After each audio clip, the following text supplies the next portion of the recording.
এবং আজ একটা ভয়ঙ্কর ঘটনা ঘটেছে। মধ্যপ্রদেশ ডবল ইঞ্জিন সরকার, বিজেপির সরকার গোটা পৃথিবীর বুকে ভারতবর্ষের মুখ পুড়িয়ে দিয়েছে। গোটা পৃথিবীর বুকে ভারতবর্ষের মুখ পুড়িয়ে দিয়েছে মধ্যপ্রদেশের ডবল ইঞ্জিন বিজেপির সরকার। এমনিতেই ডবল ইঞ্জিন বিজেপি সরকারগুলিতে মহিলাদের ওপর অত্যাচার, ধর্ষণ, খুন লাগাম ছাড়া পর্যায়ে রয়েছে। সবকিছুকে হয়তো ছাপিয়ে গেল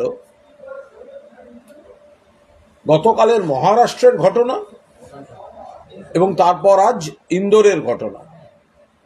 মহারাষ্ট্রে police officer, BJP government police officer 5 মাস ধরে ধর্ষণ করেছে এক তরুণী চিকিৎসককে, আত্মহত্যা করেছেন। আর ইন্দোরে আইসিসি মহিলা ক্রিকেট টুর্নামেন্ট বিশ্বকাপ খেলতে, আইসিসি মহিলা ক্রিকেট বিশ্বকাপ খেলতে অস্ট্রেলিয়া টিম তারা রয়েছেন ইন্দোরে। হোটেল থেকে ক্যাফেতে যাচ্ছিলেন দুজন অস্ট্রেলীয় মহিলা ক্রিকেটার। তাদের শ্লীলতাহানির অভিযোগ। ভাবুন, তারা সঙ্গে সঙ্গে এসওএস মেসেজ পেয়ে ছুটে এসছেন তাদের টিমের সিকিউরিটি ম্যানেজার ড্যানি সাইমন্স। তারপরে পুলিশে খবর গেছে, পুলিশ এসছে, পরে বলছে কাউকে নাকি ধরেছে। সে আসল কুকীর্তিকারী না অন্য কেউ সে এখনো জানা নেই। কিন্তু অস্ট্রেলিয়ার টিম, মহিলা টিম ভারতে বিশ্বকাপ মহিলা ক্রিকেট খেলতে এসছে, হোটেল থেকে ক্যাফেতে যাচ্ছে, বিজেপি শাসিত রাজ্যে শ্লীলতাহানি মানে কি? মহারাষ্ট্র 5 মাস ধরে পুলিশ অফিসার ধর্ষণ করছেন সরকারি হাসপাতালের তরুণী চিকিৎসককে, মানে কি? আত্মহত্যা করছেন মেয়েটি। 2 পুলিশ অফিসারের বিরুদ্ধে অভিযোগ। ত্রিপুরা বিলোনিয়া আইন ভেঙে বিসর্জন, পুলিশ অফিসার বাধা দিতে গেছেন, মাত্রাতিরিক্ত শব্দে সাউন্ড বক্স বন্ধ করেছেন, মঞ্চ থেকে তাকে নামিয়ে ফেলে মারা হয়েছে। এই তো ডবল ইঞ্জিন সরকার। মহারাষ্ট্র, মধ্যপ্রদেশ, ত্রিপুরা, আরো একাধিক হয়েছে। এই রাজ্যে কোন লজ্জায় বিজেপি নেতারা কথা বলছেন? সুকান্ত মজুমদার, শুভেন্দু অধিকারী বড় বড় কথা বলেছেন, আজ লজ্জা করছে না? তাদের শাসিত রাজ্যে পুলিশের ধর্ষণের জন্য তরুণী চিকিৎসক ডক্টর সুইসাইড করছে। তাদের শাসিত রাজ্যে ভারতে বিশ্বকাপ খেলতে আসা ICC cricket tournament world cup, অস্ট্রেলিয়ার 2 মহিলা শ্লীলতাহানি হচ্ছে ইন্দোরের রাস্তায়, হোটেল থেকে ক্যাফে যাওয়ার পথে।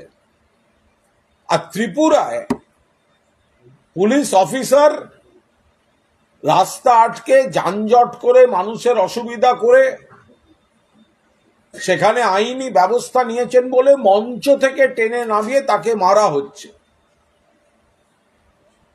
ফলে এই হচ্ছে ডবল ইঞ্জিন সরকারগুলির মুখোশ ক্রমশ খুলে যাচ্ছে। এ রাজ্যে আমি আবার বলছি, অত্যন্ত দুর্ভাগ্য, একটা বড় অংশের মিডিয়া এবং সোশ্যাল মিডিয়া তারা এই অন্য রাজ্যের, বিজেপি শাসিত রাজ্যের অপকর্মগুলো তারা যথাযথ গুরুত্বের সঙ্গে দেখায় না। ফলে মানুষকে যেন তুলনা করার সুযোগটা কমিয়ে দেওয়া হয়, তুলনা করার সুযোগটা কমিয়ে দেওয়া হয়, যাতে এই শুভেন্দু অধিকারী আর সুকান্ত মজুমদাররা বড় বড় কথা বলতে পারেন।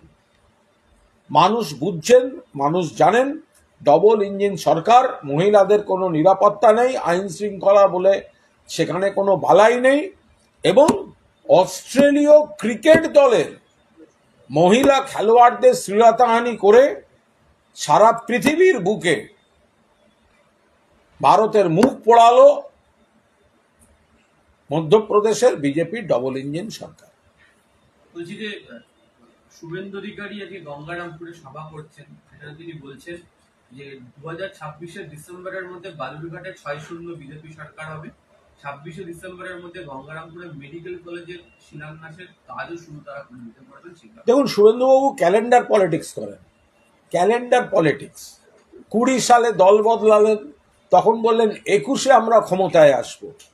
শুভেন্দুবাবু তারপর দেখলেন 21-এ তো হেরে গেছে, তখন বললেন 23 সালে আমরা পঞ্চায়েতে দেখবেন সব জেলা পরিষদ নিয়ে নেব। একটা জেলা পরিষদও নিতে পারেননি।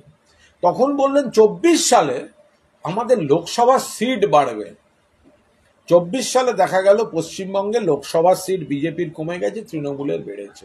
ফলে ওনাদের যে ব্যর্থতা জনগণ দ্বারা প্রত্যাখ্যাত, ধারাবাহিকভাবে বিজেপির ব্যর্থতা চলছে, কিন্তু ওই কিছু কর্মী সমর্থকের নাকের ডগায় গাজর ঝুলিয়ে রাখার মতো একটা ক্যালেন্ডার পলিটিক্স করেন। আগামী বছর সেদিন হারবে, আগামী বছর তখন হারবে, আবার আগামী বছর। ফলে এগুলো হচ্ছে সব ক্যালেন্ডার পলিটিক্সের কাণ্ড কারখানা। ওই গঙ্গারামপুরের সভাতে শুভেন্দু অধিকারী বলেছেন যে রোহিঙ্গা ঢুকিয়ে বাংলার জনবিন্যাস বদলে দেওয়া হচ্ছে, বিএসএফ কে জমি দেওয়া হচ্ছে না, বাংলাদেশের মতো এ রাজ্যে হিন্দুর সংখ্যা। দেখুন, শুভেন্দু অধিকারী যদি বলে থাকেন রোহিঙ্গা ঢোকানো হচ্ছে, তাহলে তো ইনি অনাস্থা প্রকাশ করছেন অমিত শাহের বিরুদ্ধে। তার কারণ সীমান্তটা পাহারা দেওয়ার দায়িত্ব তো অমিত শাহের, সেন্ট্রাল গভর্নমেন্টের, বিএসএফ এর। তো রোহিঙ্গা যদি বাংলায় ঢুকে থাকে দায়িত্ব কার? অমিত শাহের। রাজ্য পুলিশ সীমান্ত দেখে না। 2, কিছুদিন আগে রোহিঙ্গা তো ধরা পড়লো আগরতলা স্টেশন থেকে, ত্রিপুরা সীমান্ত দিয়ে ঢুকেছে, ট্রেনে উঠছিল। একটা গ্রুপ দিল্লি যাবে, একটা গ্রুপ কলকাতায় আসবে। যদি কলকাতা থেকে ধরা পড়তো, আপনারা বললেন রোহিঙ্গা এলো কোথা থেকে, অথচ বোঝা গেল ত্রিপুরা সীমান্ত দিয়ে ঢুকে আগরতলা স্টেশন থেকে ট্রেন ধরে কলকাতায় আসার প্ল্যান ছিল। ফলে শুভেন্দু অধিকারী দিশাহীন রাজনীতি করছেন। তার কেন্দ্রীয় সরকার সীমান্ত পাহারা, সেটা পশ্চিমবঙ্গের সীমান্ত হোক বা ত্রিপুরার সীমান্ত হোক, পাহারা দিতে ব্যর্থ। আজকে আরেকটা কথা বলেছেন, সেখানে বলছেন যে উনি কখনো বলেননি যে মুসলিমদের ভোট ওনারা চান না। ওনাদের বক্তব্য হচ্ছে যে মোদী জাত দেখেন না, ধর্ম দেখেন না, খেলার নাম বাগাবাজি। আজকে আজকে এই যে মুসলমানদের উনি নাকি এই বলেননি ওই বলেননি, আপনারা ফুটেজগুলো দেখলেই তো বুঝতে পারবেন। এখানে উনি কি বলছেন সেটা বড় কথা নয়, আমি কি বলছি সেটাও বড় কথা নয়।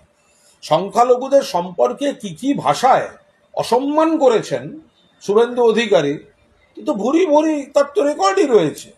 তো সুতরাং আপনারা আপনাদের আর্কাইভ থেকে চালান। এটা হচ্ছে ঠেলার নাম বাবাজি। বুঝতে পারছেন জনগণের দ্বারা প্রত্যাখ্যাত। আর 2 নম্বর বুঝতে পেরেছেন যে এই যে ধর্মের নামে বিভেদের যে প্ররোচনামূলক বিবৃতিগুলো উনি দিয়ে পার পেয়ে যেতেন, রাজশেখর মান্তার সেই রক্ষা কবচ আজ নেই। ফলে এখন সব স্টেটমেন্টে একটু পরিবর্তন পাওয়া যাবে, নরম নরম নরম নরম একটু একটু পাওয়া যাবে। যোগী মডেলকে হাতিয়ার করে বলছেন যে সকালে জমা বিকেলে খরচ, দুষ্কৃতীদের উদ্দেশ্যে শুভেন্দু অধিকারী বক্তব্য।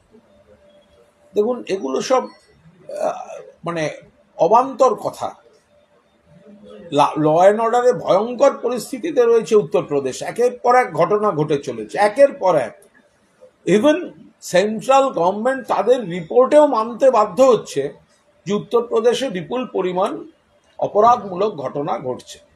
শুধু উত্তরপ্রদেশ নয়, যেগুলিতে বিজেপি আছে পরপর পরপর অপরাধমূলক ঘটনা ঘটছে। সুতরাং এই যে কথাগুলি শুভেন্দু অধিকারী বলার চেষ্টা করছেন, এগুলো মানুষকে বিভ্রান্ত করা, সস্তা নাটকের সংলাপ। এর সঙ্গে পশ্চিমবঙ্গের মানুষের অভিজ্ঞতা, পশ্চিমবঙ্গের মানুষ জানেন 34 বছরের থেকে ভালো আছেন, পশ্চিমবঙ্গের মানুষ জানেন অন্য রাজ্যের থেকে ভালো আছেন। ফলে মানুষ জীবনের অভিজ্ঞতা থেকেই তৃণমূল কংগ্রেসকে আবার সরকার পরিচালনার দায়িত্বে চতুর্থবারের মতো বেছে নেবেন। তিনি বলছেন যে সুকান্ত মজুমদার, শুভেন্দু অধিকারীরা যখন সংখ্যালঘুদের পাড়ায় যায়, তখন সেখানে বলা হয় যে জয় শ্রীরামের পার্টি এসেছে এদেরকে ঢুকতে দেবো না, ভোট দিতে দেবো না, এটাই হচ্ছে সমস্যা। এটা আমাদের সমস্যা তো নয়, আমরা সব হিন্দু মুসলমান খ্রিস্ট সকলকে নিয়ে আমরা পলিটিক্স একসঙ্গে থাকি সমাজে। ধর্ম যার যার, সমাজ সবার। এই হিন্দু মুসলমান ভেদাভেদটা কে করেছে? শুভেন্দুবাবু বা বিজেপি করেছে। তো তারা যদি দিনের পর দিন একটা সম্প্রদায়কে অপমান করেন, উপেক্ষা করেন, খাটো করেন, তো তাদের মধ্যে একটা প্রতিক্রিয়া তৈরি হবে না? আজকে হঠাৎ ভালো কথা, নরম নরম কথা এসব বললে কেউ বিশ্বাস করবে? সবাই বুঝবে সামনে ভোট আসছে বলে এখন এসব নাটক করা চলছে। আর একটা জিনিস বলুন তো, এই সুকান্তবাবু আর শুভেন্দুবাবুকে একসঙ্গে দেখা যায়, তাদের সঙ্গে শ্রমিক ভট্টাচার্যকে দেখা যায় না কেন?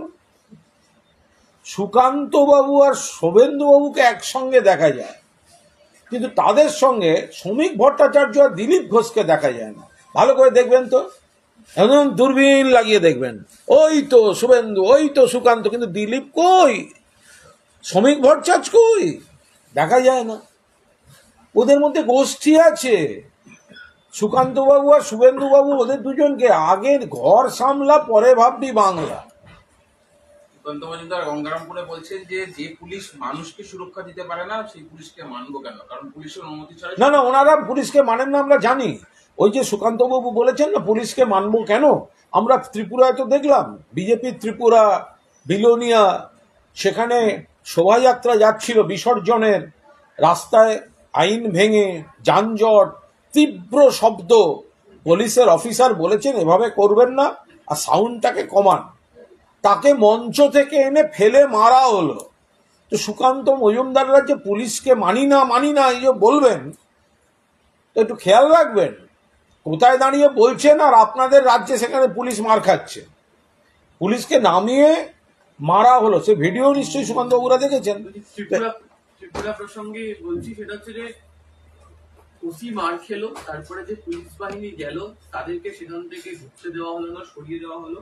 ওখানে বিরোধী যারা রয়েছেন বা ওখানকার লোকাল পাবলিকও বলছে যে যেহেতু এই ক্লাবের কর্মকর্তারা সবাই বিজেপির সাথে সংযুক্ত, তাই নাকি পুলিশ ব্যবস্থা নিতে দেরি করছে তাদের পুলিশ আক্রান্ত হওয়ার পর। আমরা তো সেই খবরই পাচ্ছি ত্রিপুরা থেকে আমরা যা যা অভিযোগ পেয়েছি, যে ক্লাবটিকে নিয়ে গন্ডগোল, সেটি ওখানকার শাসক দল বিজেপির সঙ্গে যোগাযোগ আছে বলে অভিযোগ আসছে। সেই কারণেই তাদের এত সাহস হয় যে মঞ্চ থেকে পুলিশ অফিসার ওসিকে টেনে নিয়ে ফেলে মারার। ওসি যখন বাড়তি পুলিশ ফোর্স আনছে, পুলিশ ফোর্স কাজ করতে পারছে না, তার কারণ তারা আটকে দিচ্ছে। রাজনৈতিক দল, শাসক দল, তারা পুলিশকে কাজ করতে দিচ্ছে না। এখানে যারা বড় বড় কথা বলে, এখানে তো পুলিশ রাজধর্ম পালন করে, নিরপেক্ষভাবে কাজ করে। তো ত্রিপুরায় তো পুলিশকে কাজই করতে দেওয়া হলো, ওসিকে ফেলে মারা হলো, তারপরে ফোর্স এলো, কিন্তু তাদেরকে কাজই করতে দেওয়া হলো না, কারণ ওই জায়গাটা বিজেপি নিয়ন্ত্রণ করে। এসএসকেএম এর ইনসিডেন্টে আজকে নবান্নে একটা মিটিং ছিল, সেখানে রাজ্যের মুখ্য সচিব ছিলেন, মুখ্যমন্ত্রী ওভার টেলিফোন ছিলেন। সেখানে মুখ্যমন্ত্রী বলেছেন যে সিসিটিভি রয়েছে, কিন্তু তাতে তৎপরতা এবং সক্রিয়তার সঙ্গে নজরদারি নেই। যদি থাকতো তাহলে কিভাবে এসএসকেএম এর ট্রমা সেন্টারের পুরুষ শৌচাগারে এই ঘটনা ঘটতো? দেখুন, একটা খারাপ ঘটনা ঘটেছে, অত্যন্ত অপরাধজনক ঘটনা ঘটেছে। পুলিশ অ্যাকশন নিয়েছে এবং আরও যাতে গোটা সিস্টেমটাকে আঁটোসাঁটো করা যায়, মাননীয় মুখ্যমন্ত্রী তার নির্দেশ দিয়েছেন, তার মনিটরিং ইত্যাদি। এত বড় একটা কাঠামোয় কাজ চলে, কোথাও যাতে কোনো ফাঁক না থাকে, যাতে কোনো বিকৃত কাম, কোনো বাজে লোক, অসাধু লোক কোনো সুযোগ নিতে না পারে, সে কারণেই মুখ্যমন্ত্রী সংশ্লিষ্ট নির্দেশগুলো দিয়েছেন।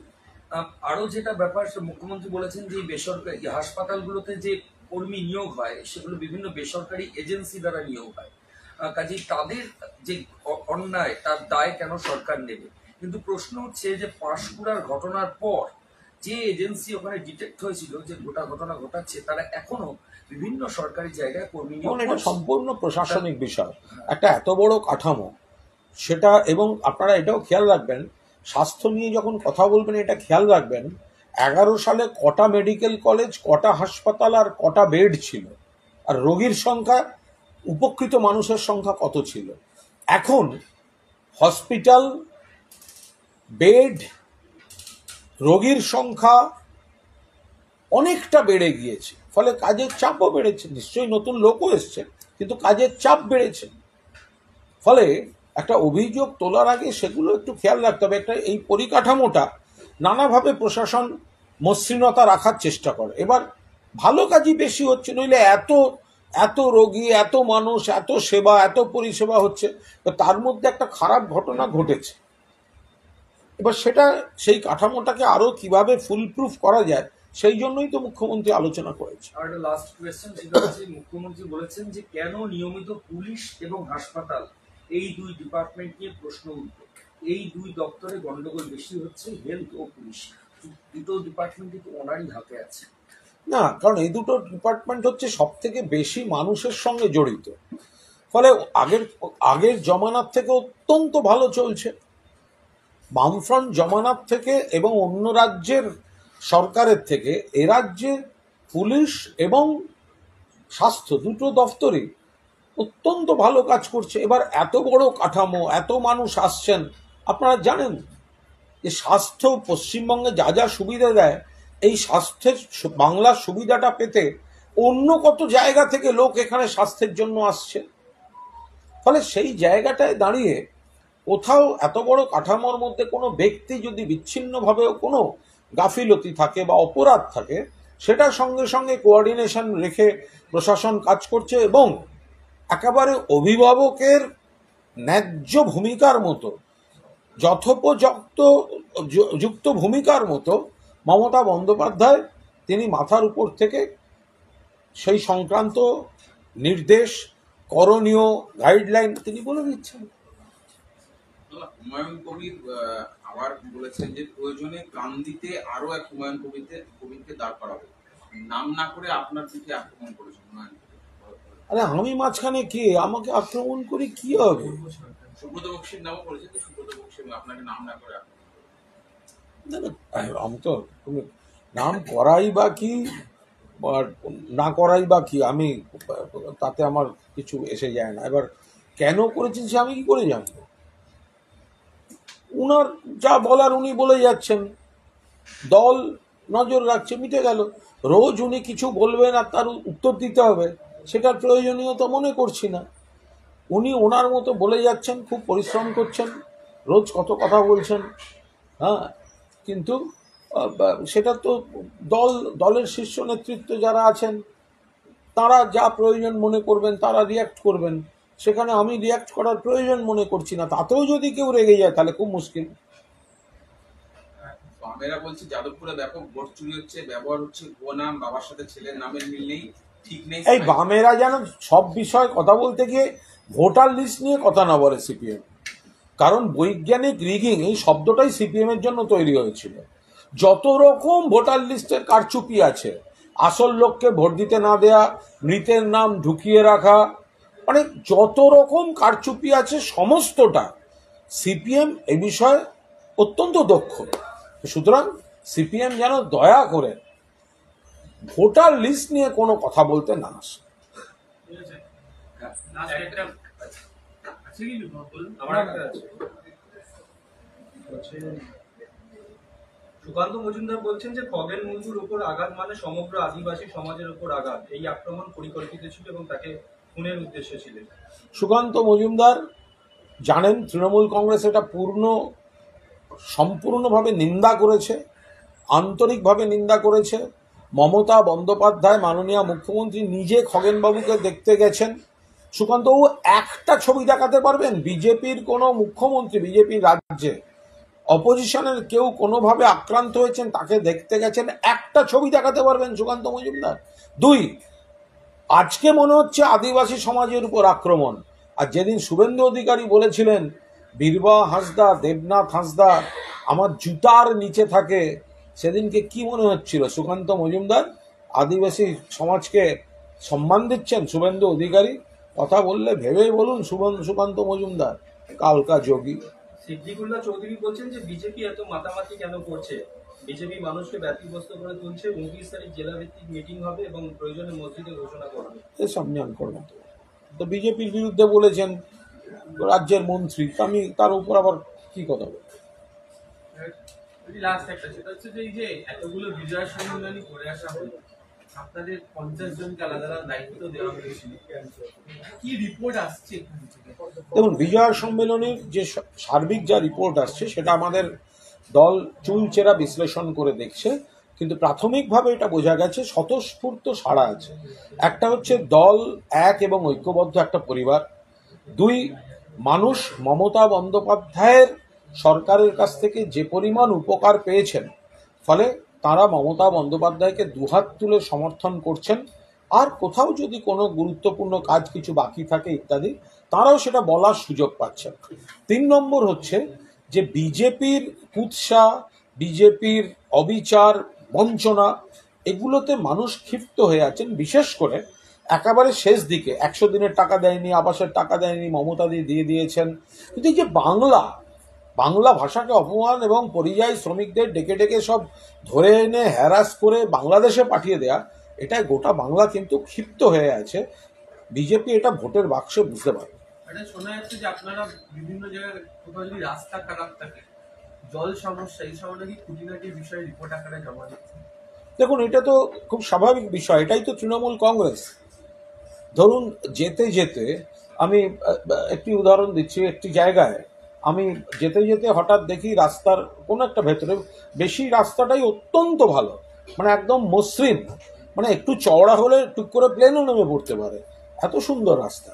কিন্তু আবার কোনো একটা পকেটে কোনো কারণে একটু পাড়ার মধ্যে গিয়ে মনে হলো সেই জায়গাটা একটু ডিস্টার্বড আছে, মানে রাস্তাটা একটু গর্ত আছে। তো দাঁড়ালাম, সেখানে মানুষ বললেন যে এই জায়গাটা একটু অসুবিধা হচ্ছে ইত্যাদি, কিন্তু তারা কোনো সরকারের বিরুদ্ধে ক্ষোভ দেখাননি। তারা বলছিলেন, কতখানি মানে প্র্যাকটিক্যাল মানুষ, যে তারা বলছিলেন এই রাস্তাটার আরো একটু ক্ষতি হচ্ছে, কারণ দুপাশে একটা নর্দমা যাওয়া উচিত, কিন্তু অমুক অমুক বাড়ির লোক তাদের কারণে ওই জায়গাটার কাজ করতে দিচ্ছে না।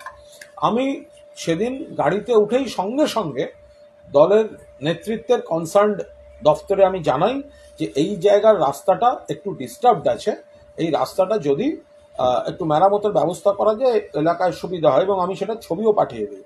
আমার গাড়ি চলতে চলতেই স্থানীয় নেতৃত্বের ফোন এসে যায় যে কলকাতা থেকে ইনস্ট্রাকশন হয়েছে অবিলম্বে ওইটা ভিজিট করে সারাবার ব্যবস্থা করতে হবে। ফলে যে প্রতিনিধিরা বিভিন্ন জায়গায় ভিজিট করেছেন, সেখানে যেখানে যেখানে মানুষের কোনো অভিযোগ আসছে, সঙ্গে সঙ্গে সেটা দলের নেতৃত্বের কনসার্ন ডেস্ককে জানানো হয়েছে, এবং দলের নেতৃত্ব সঙ্গে সঙ্গে প্রশাসনের সঙ্গে কমিউনিকেট করে মানুষের সেই অসুবিধাগুলি কীভাবে সমাধান করা যায় সেটা দেখে যে অধিকাংশ জায়গাতেই 99.99% কাজ ঠিকঠাক হয়ে আছে। কোথাও আচমকা হয়তো কোনো সমস্যা হয়েছে, ক্ষতি হয়েছে, সেগুলো যাতে মেরামত করা যায় তার ব্যবস্থা চলছে। বিজেপির তরফে আপনার নাম নিয়ে বলা হচ্ছে কাকদ্বীপে কালী মূর্তি ভাঙা তৃণমূলের পরিকল্পিত ষড়যন্ত্র, নারায়ণ হালদার নামে এক তৃণমূল কর্মীকে গ্রেফতার করা হয়েছে, অথচ এখানে সবজান্তা বাড়িওয়ালা কুণাল ঘোষ বলে দিল নারায়ণ বিজেপি যুব মোর্চার কর্মী, কুণালের প্রকাশ্যে ক্ষমা চাওয়া উচিত। আমি যখন বলেছি ও যুব মোর্চার কর্মী, তার মানে ও যুব মোর্চারই কর্মী, আর যুব মোর্চার কর্মী এবং বিজেপি কর্মী বলেই বিজেপিকে আড়াল করতে ওরা বলছে যে ও বিজেপির কর্মী নয়।